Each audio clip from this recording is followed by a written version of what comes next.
आउज़ुबिल्लाहिमिनश्शैतानिर्रजीम बिस्मिल्लाहिर्रहमानिर्रहीम। शुरू अल्लाह के नाम से जो बड़ा मेहरबान और नहायत रहम वाला है। उम्मीद आप लोग खैरियत से होंगे और इस वीडियो में इंजीनियर फैसल आपसे मुखातिब है। आप देख रहे हैं पाकिस्तान का सबसे बड़ा चैनल केमिकल इंजीनियरिंग एज टेक, जो कि केमिकल इंजीनियर्स और डीए केमिकल के स्टूडेंट्स के लिए तैयार किया गया है।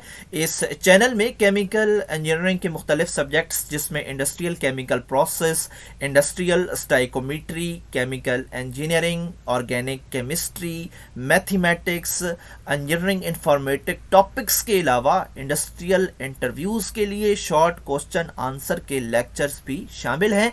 आप मेरे चैनल को सब्सक्राइब करेंगे तो मेरी हर लेटेस्ट वीडियो आपको मिलती रहेगी। हमारी आज की वीडियो का टॉपिक है डीएई फर्स्ट ईयर की मैथमेटिक्स। एक्सरसाइज 1.4 है, क्वेश्चन नंबर 3 है और सवाल की स्टेटमेंट में है from the quadratic equation whose roots are less than 1 then those of, यानी इस इक्वेशन से उस क्वाड्रेटिक इक्वेशन के जो रूट्स हैं वो लेस देन 1 हैं। तो इसके फिर क्या होंगे, इसके हम जो सिंपल लेते हैं, अज्यूम करते हैं, वो अल्फ़ा और बीटा होंगे। तो इस एक्सरसाइज में जो ये रूट्स के बारे में स्टेटमेंट होती है, ये असल में जो हमने क्वाड्रेटिक इक्वेशन फाइनली फाइंड करके देनी है उसके बारे में होती है। यहाँ पे ये जो इक्वेशन होती है इसके बारे में कोई डिटेल नहीं होती। इस जो इक्वेशन को हम जो सिंपल प्रोसेस है उसी से डील करेंगे और इसके रूट्स हम अल्फ़ा बीटा लेंगे और इसके कोई भी रूट्स आप ले लें, उनमें से अगली जो हमने इक्वेशन बनानी है उसके रूट्स लेस देन 1 होंगे।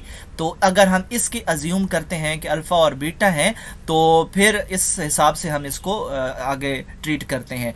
तो यहाँ पे हमने इस इक्वेशन से ए, बी और सी की वैल्यूज़ निकालनी है, जो इनका पहला स्टेप होता है। तो ए की जो वैल्यू है ये एक्स स्क्वायर का कोएफिशिएंट होता है, बी की जो वैल्यू है ये इसका कोएफिशिएंट होता है, अगर साथ नेगेटिव है तो नेगेटिव भी आएगा। इसी तरह कांस्टेंट उठाना है और कांस्टेंट के साथ नेगेटिव है तो वो भी हम लेके आएंगे।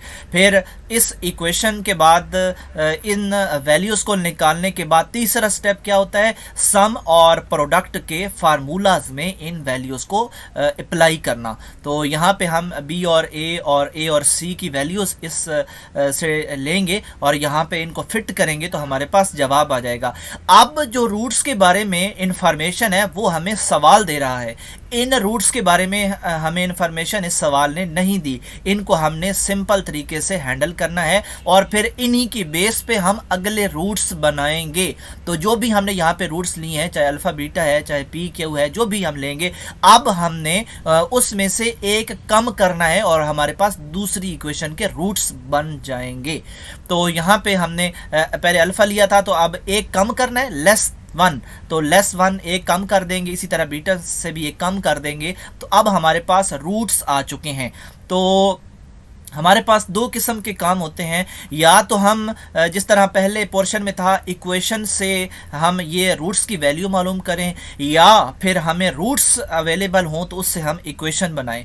तो ये हमारे पास पहले पोर्शन में जो काम है, ये अगले पोर्शन में उसका उलट काम है। पहले हम इक्वेशन को लेके चल रहे थे, अब हमने रूट्स को लेके इक्वेशन बनाना है। पहले हमने इक्वेशन को लेके उसके रूट्स की वैल्यूज़ निकाली और अब हमने इन रूट्स को लेके इक्वेशन बनानी है। तो अगर हमारे पास रूट्स अवेलेबल हों, इक्वेशन ना हो, तो फिर हम इनको सिंपली सम और प्रोडक्ट करते हैं, यानी इनको जमा करते हैं और ज़रब देते हैं। तो जमा करने और ज़रब देने से हमारे पास जो भी रिज़ल्ट आता है उसमें हम लाजमी तौर पे या सम हासिल करते हैं या प्रोडक्ट हासिल करते हैं। तो इन सम और प्रोडक्ट की वैल्यूज़ हम इसी पिछले पोर्शन से उठा के इसमें डालेंगे और इस तरह हम एस और पी की वैल्यूज़ फाइंड कर लेंगे। और यहाँ पे जो है एलसीएम लिया जा रहा है, एलसीएम की मदद से इनकी वैल्यूज़ हमारे पास आ रही हैं। तो जब ये वैल्यूज़ आ जाएं तो फिर हमारे पास जो स्टैंडर्ड फॉर्म क्वाड्रेटिक इक्वेशन की है वो x square negative s x plus p is equal to 0 है। तो अब हम यहाँ पे एस और पी की वैल्यूज़ को फिट करेंगे। फिट करने के बाद इनका हम एलसीएम लेंगे, एलसीएम को हम दोनों तरफ मल्टीप्लाई करेंगे और इसके बाद जो हमें रिजल्ट मिलेगा वो हमारी वही क्वाड्रेटिक क्वाड्रेटिक इक्वेशन होगी विद रूट्स, और ये हमारी क्वाड्रेटिक इक्वेशन है, लेकिन ये जो हमारा आंसर है ये विद रूट्स है, और ये जो पहली थी ये विदाउट रूट्स थी, यहाँ पे एस और पी था, अब यहाँ पे रूट्स आ चुके हैं, तो ये क्वाड्रेटिक इक्वेशन विद रूट्स बन चुकी है, और यही हमने फाइंड करनी थी।